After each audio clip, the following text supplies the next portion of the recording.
Welcome everybody to our latest law school webinar. We've had, I think this is probably our 10th webinar. We're a series of them over the past year or so, and I think they're proving to be increasingly popular. And I think it's a great way that the law school can share some of its expertise and the work that the staff do within the law school to alumni and other interested persons. And tonight's webinar is on a very interesting and current subject. Not that the other ones aren't, mind, but the on hate crime. And as we'll discuss, currently there's been a debate in Scotland, in the Scottish Parliament and wider afield throughout Scotland in certain circles about the need for a new law in the area, problems with proposed laws, and conflicts with the proposed law with other rules and other interests. And that's the subject matter in a very general sense we're covered tonight. And I'm delighted to welcome my colleague, I think of over a decade now in the law school, Miss Laura Sharp. Hello, Laura, and welcome. Laura has joined the law school over a decade ago from the Procurator Fiscal Service, which is the prosecution authority in Scotland, and I believe Laura's had over 14 years experience there, ending up as a principal deputy fiscal, I think, in the prosecution service before moving over to academia. Thank you very much, Laura, for agreeing to take part today. You're welcome. Thanks for inviting me. So the first thing I want to say is this, these views are mine. They certainly don't represent the views of the law school or Robert Gordon University. I'm speaking in a personal capacity. I am a member of the Criminal Law Committee of the Law Society of Scotland. And although quite a lot of what I have to say tonight is kind of derived from the work that we've done in the committee, again, I'm not speaking for the committee, but the Law Society of Scotland's views on the regulation and the amendment of the law on hate crime are available publicly, as was the evidence that was given by Michael Clancy of the Law Society to the Justice Committee. But I'm speaking in a personal capacity, so if anybody takes issue with anything I say, it's me, it's not in any other capacity. And yeah, I was a fiscal for 14 years, and actually on the 10th of February, it will be 18 years since I gave my first tutorial at RGU, so there you go. Oh, well, welcome. Sorry, I got that wrong. I know you were, I think you had two hats on for a while, but yeah, man, well, I'm getting older and time is flying more quickly. But thank you very much. And being a good lawyer, Laura started with a sort of a proviso or something, a qualification, as a good lawyer should do. Well, hate crime in Scotland is our question, as I said, and there's been a debate about it for I guess several years in the current format. But the title of our presentation or webinar was whether the hate crime amendments are necessary and proportionate. And I thought perhaps maybe just simply we could start for a minute or two just talking about necessity, or what is necessary and what is proportionate in the law, and then move on to hate crime more specifically. So do you want to say a word or two about that, Laura? Yes. When we think about whether or not a law is necessary, especially a criminal law, obviously, if somebody is convicted of a criminal offence or pleads guilty to it, there are certain ramifications for them which can be quite serious. Obviously, at the top end, a loss of liberty, but just that whole question of the fact that you have a conviction, a person has a conviction that they have to disclose, it can make a difference to their employment history and so on. And really, I think if a government, if a legislature wants to bring forward new criminal laws and create new criminal offences, there has to be some kind of mischief that's not already covered by the existing law, and evidence that people are engaging in activities that aren't necessarily criminal offences at the moment. Historically in Scotland, it was thought possible that the High Court of Justiciary could retrospectively declare that certain conduct that nobody had previously thought was criminal, but that's really, since the incorporation into domestic law of the European Convention of Human Rights, being of historical interest only. So if there's to be an introduction to the criminal law, it's done by the Scottish Parliament if it's a devolved issue. And the question is, if you're creating a new criminal offence, is it necessary? Do we need it? And then you get into the question about, well, at what stage, is the law proportionate? Is it a proportionate response? And that really, I think, ties into whether or not it's proportionate in terms of, Article 8, a person's right to respect for privacy and their family life, is engaged when the police and the Procurator Fiscal Service decide that a crime's been committed and the person's to stand trial for it or to be accused of it. And that should, so you've got that right, but that is qualified and it can be interfered with if it's in the pursuit of a legitimate aim in a democratic society and the response is proportionate. And I think the thing with hate crime, there's two ways of looking at it. In Scotland, I mean, you have, and I'll speak a bit more about that, about how hate crime is dealt with. But there's also the idea of hate speech, especially where perhaps someone is being incited to undertake, to carry out physical assault or attack on the property of somebody belonging to a group that is protected under the law. But some of the things that are said, some of the things that are done could be, on the one hand, perceived to simply be somebody else's right to freedom of expression. And so the difficulty, I think, in regulating hate crime comes from where somebody may be expressing a view, perhaps for educational purposes, for journalistic purposes, for dramatic purposes, as we'll discover, as was once proposed in this bill, where it could be viewed by somebody else as being potential hate crime because it demonstrates hostility towards a particular group. And so that could be on the grounds of race or religion or sexual orientation or transgender status, or identity. These, membership of groups of that type, or the perception on the part of the accused that their victim belongs to that group. Yes, thank you. I know that first question about what is necessary and proportionate, we could speak about for 3 hours or a week exactly. On that, and as it, I've looked into that in some extent in my research in what is the purpose of the criminal law? Is it to, regulate behavior only where harm is committed and so forth? So, but, I guess surrounding all criminal laws, it should be a debate whether that law is absolutely necessary, as you started off saying, we have a right to liberty, and the stigma and effect of a criminal conviction can be life-changing, and there should be a general presumption against the criminalization of behavior, and then also the introduction of human rights into Scots law 20 years ago adds this new and different dimension of proportionate law. Okay, so that's just sort of a broad context of the debate, and then I guess in the last 40 or 50 years, hate crime of some form or sense has developed in Scotland. What are how did this current debate, or what lies behind it? How did the current law on hate crime begin and develop, Laura? Well, the first thing to say is as well that there is no such thing, contrary perhaps to public perception, there's no such thing as a thing, a specific offence called hate crime in Scotland. And Lord Brackadale, who carried out a review of it, defined hate crime as offences which adhere to the principle that crimes motivated by hatred or prejudice towards particular features of the victim's identity should be treated differently from ordinary crimes.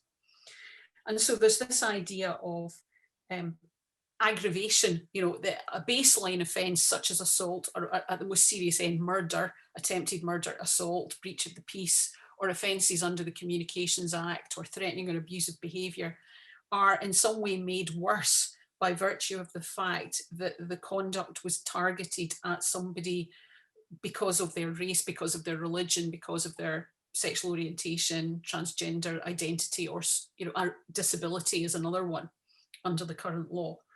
And that means that the Crown have to prosecute the offender for the baseline offence as it's known.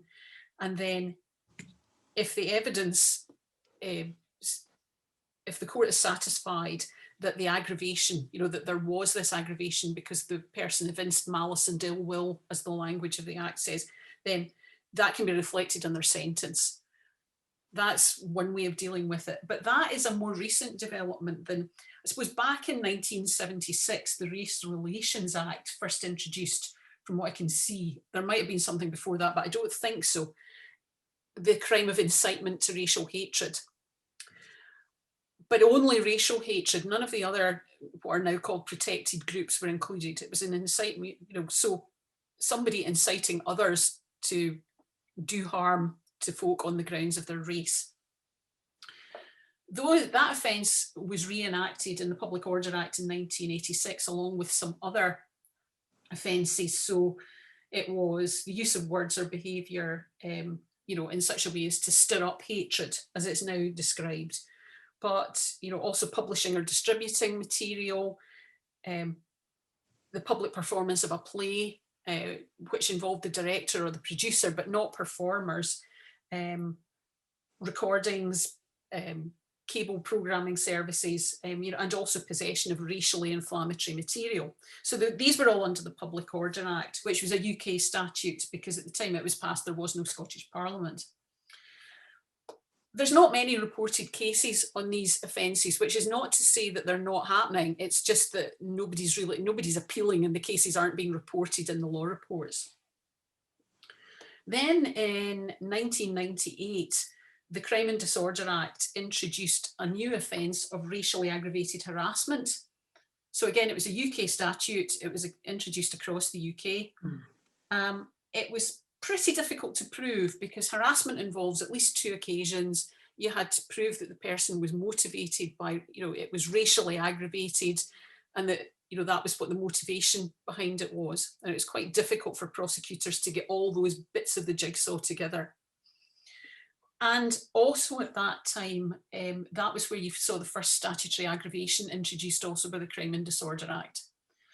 Section 96 introduced the idea of sentencing somebody more severely if there appeared to be a racial motivation.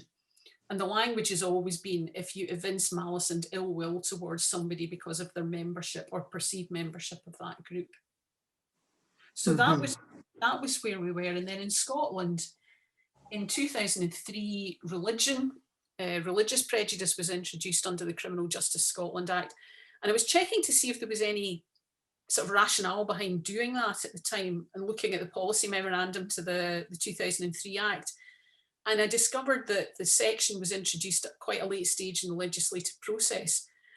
I suspect possibly because of Scotland's ongoing history of kind of sectarian tensions, but also in the wake of the 2001 attacks. And there may have been an increase of anti-Muslim sort of motivated behaviour. That's just my sort of inference that I'm drawing. But I'm trying to remember. Did England include religious prejudice before that? I don't know. That might have been the case. Sorry for interrupting. No, it might have been because we tend to kind of leapfrog. Sometimes we're doing better than England, and then they play catch up with us, and we're rarely on exactly the same page at exactly the same time. And then in 2009, the offences aggravated by prejudice Scotland Act introduced the categories of disability, sexual orientation, and transgender identity. So now we've got 3. So currently, of course, the problem was you get 3 different bits of legislation with 5 different protected groups, all saying roughly the same thing. And so the question was whether the law needed to be kind of consolidated. And it's also fair to say that although the current review that's ongoing, which has led to the Hate Crime and Public Order Scotland Bill, which has just reached stage 2 of the legislative process, started from a review that began in 2017. When I was checking, I discovered that there've been various committees that reported since 2003 looking at hate crime and what needed to be done about it in Scotland. So it's something that's been kind of at the heart of the political agenda for almost 20 years, and probably since as long as the Scottish Parliament has been on the go, and that we've had a Mhm. Scottish Executive or Scottish Government. Okay, so this is where, this is where we Yeah. find ourselves now. I mean, from what you've just described, there's these 5 protected groups and 3 pieces of legislation. So, and those are enforced now, I assume. So Yes. or there are a number of criminal offences already on the statute books, attempting to address what we could call in general terms, hate crime. If you're aggravated by, ill will towards a disabled person or somebody because of their sexual orientation, etc., then in those cases, or either there's 2 types, I suppose, separate criminal offenses on the one hand, if you're incitement to that, or an aggravation where you're convicted of assaulting somebody but could get a stiffer punishment. Is that right? If it's held by the judge to be an aggravated offence. Yes, the Crown libels that it's aggravated, and then they have to prove it. They have to prove the baseline offence by corroborated evidence, the way you would any crime, but the evidence of one witness, one source of evidence will suffice to prove the aggravation. And then Okay. the court has to explain when sentencing the difference between what sentence has been passed and what would have been passed if the aggravation hadn't been involved, and to record what kind of aggravation it is, whether it's on grounds of disability or religion or whatever. Okay. So, and So that's if I was a devil's advocate, then I would say, well, or opposed to further regulation, some libertarian or something or other, I would say, well, there's already a plethora of law attempting to deal with the issue. More law isn't required. And this kind of brings us to our next question. You've just alluded to it. Well, why is is it because the Scottish government or others, I don't know, maybe NGOs or charities or community groups think that the law is ineffective, or something else? Why is the law being reformed, or indeed maybe just for legislative purposes? So I don't want to steal your answer. I don't know the answer for sure. Is it because the law is found, in distinct statutes, and it makes sense to have one coherent piece of legislation? Yes, I mean, I think what happened was that in about 2017, Lord Brackadale, who is a retired senator of the College of Justice and was himself a career fiscal before he went to the bar, incidentally, but Lord Brackadale was invited to do an independent review of hate crime legislation. And he also engaged Professors Fiona Leverick and James Chalmers from Glasgow University to do a kind of review of the literature and the law in other jurisdictions to see what happened elsewhere. And he made various recommendations, concerned, I think, to make sure that there was parity, so that all really, I think, moved for kind of modernisation and consolidation, so that all the legislation was brought under the one banner, rather than have to check, in different pieces of legislation. It also maybe showed that we were a bit slower off the mark in recognising that there could be, that there was the need to consider aggravations on grounds of disability and so on, because they came to the party quite a bit later than race. Mm-hmm. And, he looked at the differences in the way that the law was drafted, suggested modernising, changing, evincing malice and ill will to the idea of demonstrating hostility, looked at potentially other groups that could be added. So one group that is now proposed to be added is age, some, aggravated by reason of hostility towards somebody due to their age, whether that's old age or youth, perhaps, who knows. Mm-hmm. And there were other categories considered, such as, could it be an aggravation to, maybe abuse somebody on the grounds of their political views? That was not included in that was a recommendation which wasn't taken forward, because you are left thinking, well, where do we stop? There was a joke going around at one point that the only unprotected group in Scotland was going to be criminal defence solicitors at one stage, if things had been carried through to their logical conclusion. So what started, sorry, carry on. Yeah, okay, so thank you. That was there's the review in 2017, Lord Brackadale? Yes, I mean, Lord Brackadale consulted and then produced a final report in 2018. The Scottish Government then launched the Hate Has No Home Here consultation. So that was a further consultation, but a government one, covering roughly the same points.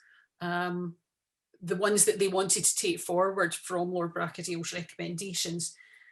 The conclusions came in, they analysed all those kind of responses, and then the Hate Crime and Public Order Bill was published and introduced to the Scottish Parliament in April 2020.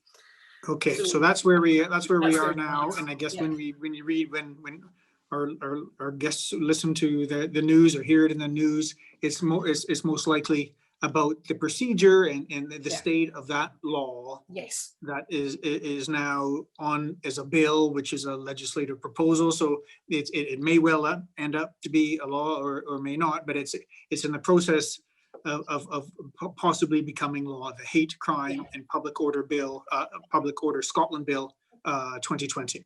Yeah. So that's where we are now. And so can you explain to us what were the main provisions in that bill and how does it differ from the previous law? It's not that different, but there were a few slightly alarming proposals. But first of all, I mean, I think what was really good was this idea of let's consolidate all the aggravations into one section and with the protected characteristics. The one that's still under consideration is whether or not sex, as in, you know, where there's clear misogyny or misandry, should be included. But age has been added to the list of existing categories under the bill, and Baroness Helena Kennedy QC has been appointed to a working group on considering whether there's a need for a crime of misogynistic harassment and also whether sex should be added as a characteristic. But they'll all be brought under the one section, and the wording will be the same, and you know, so that I think that's very good. What they also are doing, the plan is to, if you like, move across most of the offences from the Public Order Act into the Hate Crime Bill and repeal the offences for as they apply to Scotland in the Public Order Act of 1986. And so the stirring up hatred crime will move across, but not just applying to race, it will also apply to the other protected characteristics. But in order to maintain the wording of the legislation as previously existed, the provisions relating to race, the threshold, I think, is slightly lower than it will be for the other characteristics. That's something that's still under consideration. And it's true that certainly all the stats tend to suggest that as far as aggravations are concerned, the vast majority, about 2/3 of them, relate to race. It's the overwhelming majority relate to race rather than the other protected characteristics. But there are worrying numbers, you know, of aggravations relating to disability, you know, as well as religion and the other ones. Yeah, I may be slightly surprised at that. I would have thought that religion, or maybe it's because it's relatively new in light of, you know, certainly football, or if, you know, discussion or disagreements among on the West Coast between Celtic and Rangers supporters and all of that whole sectarian broader situation in Scotland. And so I'm surprised to see that.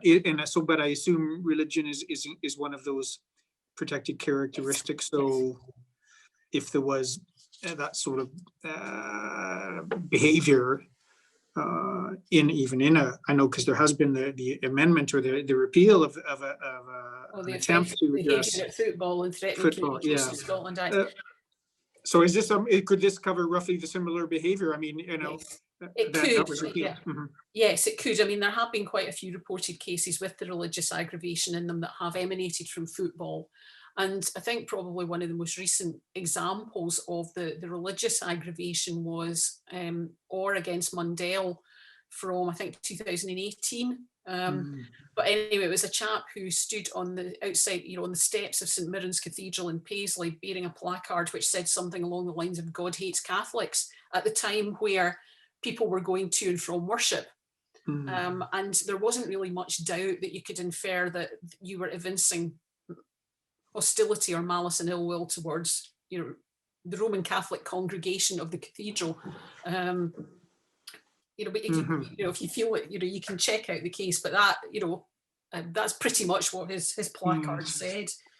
One of So the, that's, you know, sorry, from what your description so far, I mean, it doesn't seem to be particularly controversial, but why has the bill made the news and received the opposition it has? well, I think one of the major, I'm glad you asked me that, because I think the thing that was most scary was the idea that they were going to introduce it to, you know, in the case of public performance, for example, in the production of a play, a performer could be found um, guilty of stirring up hatred, you know, because Section 3 of the new Act involves the crime of stirring up hatred, which is behaving in a threatening or abusive manner, which is intended to, or in the case of race, is likely to stir up.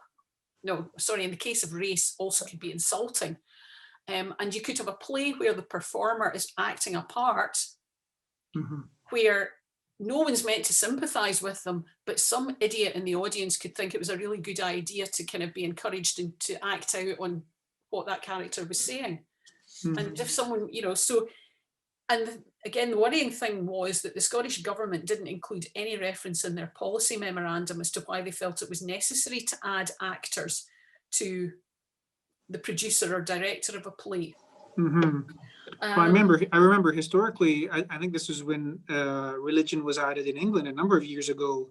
Was it Mr. Bean Ronan Atkinson was quite vocal in as one of the Yes. actors or artists in opposition, because the ridicule of a religion in his mind and in many people's minds might be a good thing to do, in a sense, to just, you know, or just to speak freely. And Yeah. I'm just seeing a show. I think he may actually have, I think he may have responded to this bill as well. Yes, so the stirring up offences, this is where we were concerned. I mean, I think most of the parties who gave evidence to the Scottish, you know, to the Parliament Justice Committee, it was this idea, but the kind of where you cross the line between freedom of expression and when something becomes threatening or abusive and could be seen to be stirring up hatred. And at one point, when the bill was introduced, the idea was not just that you intended to stir it up, but that it was likely that it could be, which it was considered really lowered the threshold too far, because did that need to be very likely, or, you know, a significant risk, or just more probable than not that some numpty listening to what somebody was saying might have felt impelled to go and do something bad. And so that was it was the kind of unclear drafting, the fact that, you know, it left too much to chance and the discretion perhaps of the prosecutor and the police as to whether or not, you know, the threshold had been crossed. So although it was claimed that the bill wasn't really doing anything particularly new, the idea that the actors could suddenly find themselves on the receiving end of a prosecution for incitement to, you know, or stirring up hatred, and also the fact that where, you know, at what point do you start saying, no, that's not just freedom of expression, you've overstepped the mark. And the whole point is the law should be clear, citizens should be able to work out how to regulate their behaviour and not fall foul of the law. You know, so that was, I think, what caused so much controversy. And has did the Scottish government take that into account and reconsider the relevant law, or just had to proceed nonetheless, or what happened? Well, what happened, and this is actually, I think, quite encouraging, this is probably the first time I paid quite such close attention to the progress of a piece of legislation through the Justice Committee process, you know, for a while. They put out a call for evidence, written evidence, which stayed open till about July from April, and they received about 2,000 responses, most of which were from individuals, but there was about 150 responses from organisations, and not just the usual suspects like the police, the fiscals, the faculty of advocates, but, you know, from, you know, the journalist groups, writer groups, and the other, you know, and I suppose support groups and interest groups for all the protected characteristics. And the Justice Committee took evidence over 5 days from a wide range of representatives from these organisations, and also from the Cabinet Secretary for Justice, who kind of put himself forward to give evidence in advance of all the other witnesses. And they also heard from Lord Brackadale. And I think what was encouraging was that the Cabinet Secretary does appear to have listened to the concerns. So from about the middle of September, there were various concessions being made to, for example, remove the question about whether the conduct was likely to stir up hatred. So it would be, the offences would be intent only. So that was a concession that was made quite early on. And again, if you just bear with me a second, and I will scroll down to the bit where I've got my various notes about the things that they did. And then towards the end of November, the Cabinet Secretary listened again to all the concerns about performers and removed Section 4 altogether. Whether it means then that the offences in the Public Order Act are going to remain on the statute book, where they've been sort of sitting there quite happily for 30 odd years without too much controversy, that's probably what will still happen. And there are also defences in the Act about freedom of expression for on the grounds of religion. You know, someone can actually say that they're defending themselves on the ground of freedom of expression on the grounds of religion or sexual orientation, but not any of the other characteristics. And that, I think, is maybe under consideration. So, and the other thing is that there was an offence about being in possession of inflammatory material, which caused concern, because you could imagine that a library could be full of the stuff that could be, you know, because it could well have been stuff that was published years ago, or may have been writing about the problems of stirring up racial hatred, but which could in some quarters be looked on as being inflammatory. So that's come out. They've removed that section from the Act. Okay, so they have so far been responsive to many of the concerns that have been put forward by, as you say, individuals responding to that consultation. You mentioned the numbers. I mean, to my mind, that was quite a large response. When I followed these in the past, I mean, they put out a call for evidence or a public consultation, and 20 people, as you say, maybe organizations particularly interested in that specific subject or law reform generally respond, but not the wider community. It appears that you could say the wider community was so interested and responded. It seems to really have struck a chord, and in fact, they did. The Scottish Government ran some roadshows throughout the country in about 2018 into 19. Again, I think to kind of gauge public perception of hate crime. And again, there was this kind of idea that there was such a thing as the hate crime in Scotland, which of course, as we know, there isn't. It's it's the two ways of dealing with the aggravation and also with the stirring up hatred offence. So we're still going to have a differentiation between, if the bill goes through, if it's passed as it is, race will be treated slightly differently. It will, the law, the section's been drafted as it was in previous legislation.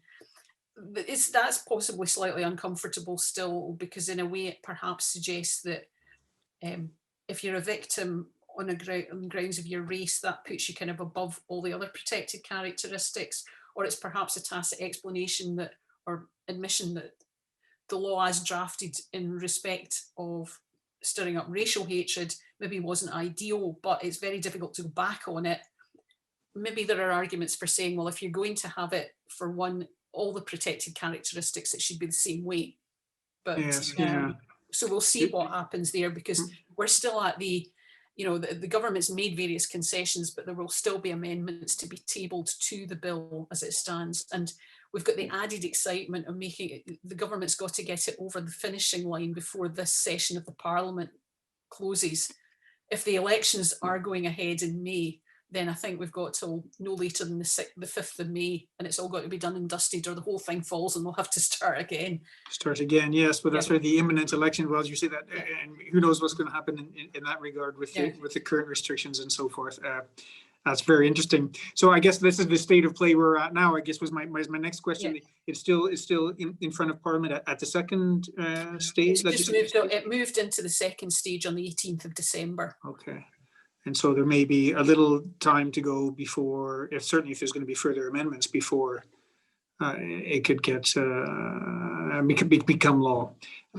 Okay, I think we only have maybe one or two more questions to go, and then I've sort of been thinking of a general point or two that was not on our list to fire at you, if you don't mind, or something. Okay. But I guess these are, I guess, a couple of more generalist questions to get back where we started, either about the strengths and the weaknesses of the bill, which I think you kind of you mentioned about bringing the law together and generally speaking, treating these protected characteristics similarly, except for the racial characteristic.